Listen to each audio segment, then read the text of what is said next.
Hello viewers, Red TV, Sky, Maddie's Got Talent, right? Maddie's clearly got no taste because you got me on. But yes, hello, my name's actually Bob Lucas, and for the smart ones amongst you, you might have noticed, I bet what's happening at the minute is that you're all sitting back there and you're thinking, I know what that, I've seen this guy, what is this? And this happens to me ever since the very first time I stood on the stage.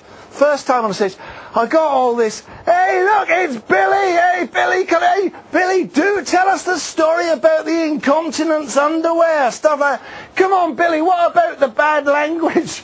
Come on, do a bit of that swearing, let's hear it. Come on, get in there. I tell you what, that nativity play was ruined. There was I playing third sheep, you know. Come on, Billy! Come on, get the filth going, let's have some, you know. I said to the teacher afterwards, I said, why does my mother do that all the time? She said, yes, she and the headmistress have apologised for what they've done, you know. But yeah, it's always the same. I've got this face, right? And I can't have it. It's not plastic surgery, right? It's mine, right? And I just didn't realise that someone else was going to make it famous, not without bunging me a few quid or something like that. And so, the fact is that then I had to think, well, what am I going to do with this? Now I've discovered that people are running after me for someone else's autograph and stuff like that. I thought, I don't know what, and I thought, I know, for the first thing, right?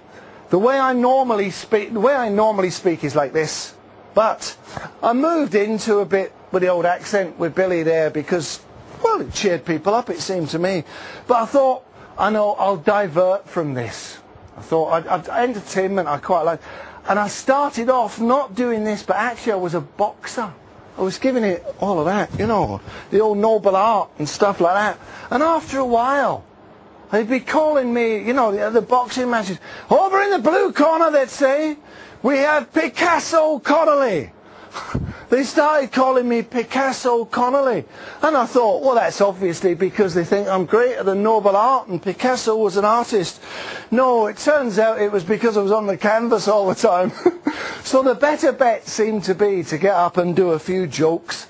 And that's what I've moved on to, really. And so I borrow the voice because it fits the face. Except for when I talk to my family, they wonder who on earth it is that I'm being at that moment. So, a few jokes, right? And there's quite a lot. It's the religious ones that really get me. Because Billy, you may know, was actually brought up a Catholic. I was not, but the old religion was stuck into us.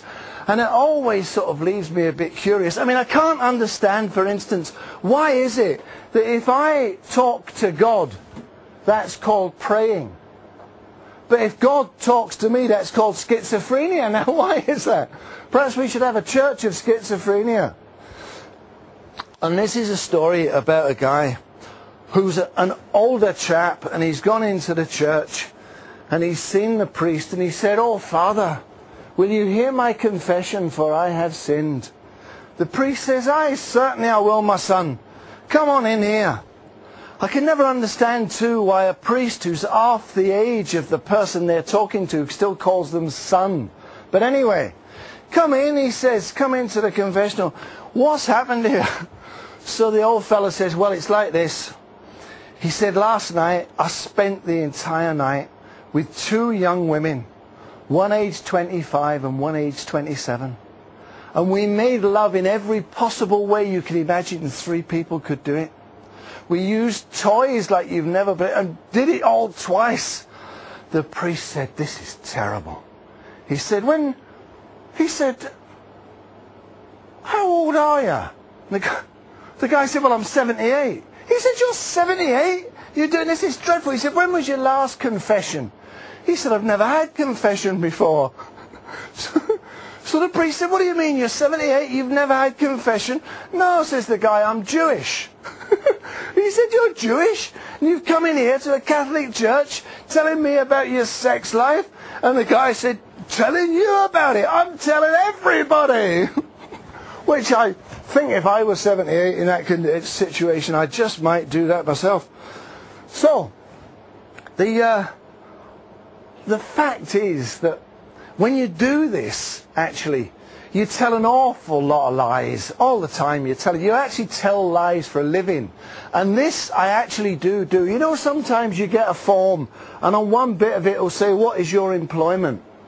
Do this yourself. I write liar. I write liar because I love to think of him down the tax office showing this to his pal and saying, see what he's written here. Do you think he's telling the truth? You know?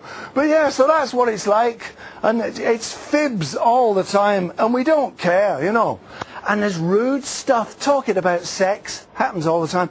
But the fact of the matter is that sex, you know, between two people, between a man and a woman, is the most wonderful thing. It's just that you've just got to get between the right man and the right woman. That's all. It's pretty straightforward. I'm going to tell you one last thing, then I'm going to sign off and zip away out here, right? I was in Glasgow a little while ago, in the Catholic part of Glasgow, and a wee boy was hit by a car, boom, knocked down in the street, pandemonium, all the traffic stopped, people getting out of their cars, people pouring out of the shops, pedestrians rushing over, mobile phones bleeping, people getting ambulances, calling the police, oh, chaos, chaos. It calms down slightly and a guy leans over, this wee lad, it being the Catholic part. He leans over and said, son, would you like me to call for a priest? And the wee boy opens one eye and he looks up at the guy and he said, listen, he said, I've been hit by a car. I seem to have broken bones all over the place. It's just possible I'm going to die here. He said, sex is the last thing on my mind. That's it. Thanks for